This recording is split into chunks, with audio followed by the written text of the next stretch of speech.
Perkenalkan, nama saya Gracia Triputri Buruginting dengan NIM 4233351009, kelas PIPA 23A, jurusan Biologi, Prodi Pendidikan IPA. Di sini saya akan memaparkan materi yang ke-9, yaitu mengenai tentang bela negara sebagai upaya mewujudkan ketahanan nasional.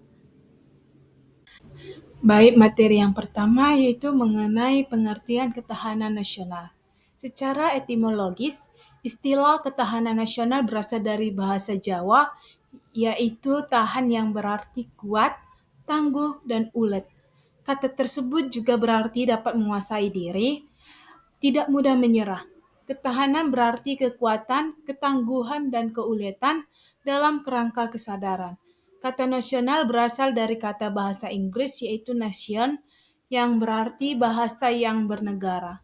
Pada tahun 1969, lahir istilah ketahanan nasional yang dirumuskan sebagai keuletan dan daya tahan suatu bangsa yang mengandung kemampuan mengembangkan kekuatan nasional yang ditunjukkan untuk menghadapi segala ancaman yang membahayakan kelangsungan hidup negara dan bangsa Indonesia.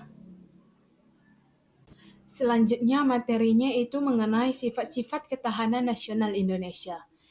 Ada beberapa, yaitu yang pertama itu mandiri. Artinya ketahanan nasional bersifat percaya pada kemampuan dan kekuatan sendiri dengan keuletan dan ketaguhan yang menyandang prinsip tidak mudah menyerah serta bertumpu pada identitas, integritas, dan kepribadian bangsa. Yang kedua yaitu mengenai dinamis. Artinya ketahanan nasional tidaklah tetap, melainkan dapat meningkatkan atau menurun tergantung pada situasi dan kondisi bangsa dan negara, serta kondisi lingkungan dan strategisnya. Dan yang ketiga yaitu ada menunggal. Artinya itu ketahanan nasional memiliki sifat integratif yang diartikan terwujudnya kesatuan dan perpaduan yang seimbang, serasi, dan selaras di antara seluruh aspek kehidupan bermasyarakat, berbangsa, dan bernegara. Yang keempat yaitu mengenai wibawa. Artinya itu ketahanan nasional sebagai hasil pandangan yang bersifat menunggal dapat diwujudkan kewibawaan nasional yang akan diperhitungkan oleh pihak lain sehingga dapat menjadi daya tangkal suatu negara. Dan yang kelima yaitu ada konsultasi dan kerjasama. Artinya itu ketahanan nasional Indonesia tidak mengutamakan sikap konfrontatif dan antagonis, tidak mengandalkan kekuasaan dan kekuatan fisik semata, tetapi lebih pada sikap konsultatif dan kerjasama. Materi selanjutnya yaitu mengenai unsur-unsur ketahanan nasional Indonesia. Ada beberapa, yaitu yang pertama unsurnya ketahanan individu, yaitu ketahanan yang dimiliki oleh seorang warga negara yang sehat jasmani dan rohani. Yang kedua yaitu ketahanan keluarga, yaitu ketahanan yang dimiliki oleh suami, istri, dan anak dalam keluarga yang harmonis dalam menciptakan kerukunan dalam rumah tangga. Dan yang ketiga yaitu ada ketahanan wilayah, yaitu ketahanan yang dimiliki oleh masyarakat di daerah dengan menciptakan stabilitas wilayah secara sejahtera dan aman. Dan yang terakhir yaitu ada ketahanan nasional, yaitu ketahanan yang dimiliki oleh negara untuk menciptakan stabilitas nasional. Materi selanjutnya yaitu mengenai ketahanan nasional Indonesia. Yang pertama itu ketahanan nasional dari aspek Trigadra. Yang A yaitu aspek kedudukan geografis. Geografi atau wilayah yang menentukan kekuatan nasional negara karena geografi di dalamnya berupa bentuk, luas, posisi geografis, dan daya dukung wilayah negara. Apabila secara geografi memiliki potensial lebih besar seperti wilayah luas dan strategis dapat menjadi modal dasar dalam mendukung ketahanan nasional.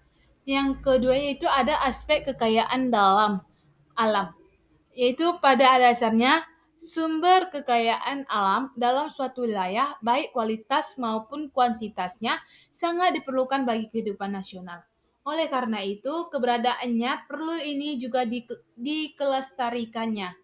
Dan yang ketiga itu ada aspek keadaan dan kemampuan penduduk, yaitu masalah penduduk sangat besar pengaruhnya terhadap upaya membina dan mengembangkan ketahanan nasional. Yang kedua itu ada ketahanan nasional dari aspek Pancagadra.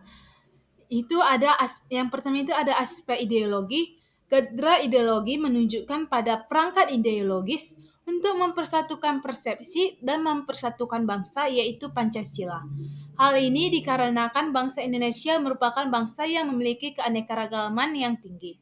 Yang kedua itu ada aspek politik, yaitu gadra politik berkaitan dengan kemampuan mengelola nilai dan sumber daya bersama agar tidak menimbulkan perpecahan, tetapi stabil dan konstruktif untuk pembangunan.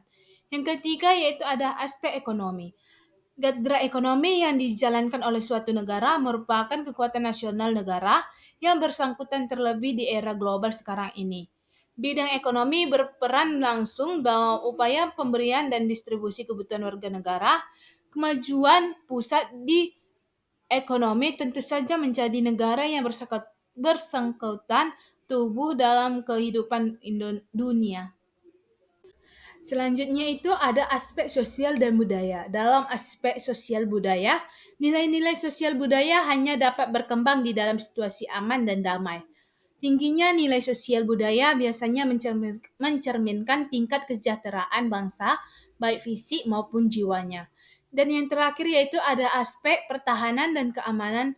Kadra pertahanan dan keamanan negara merupakan salah satu fungsi pemerintah negara.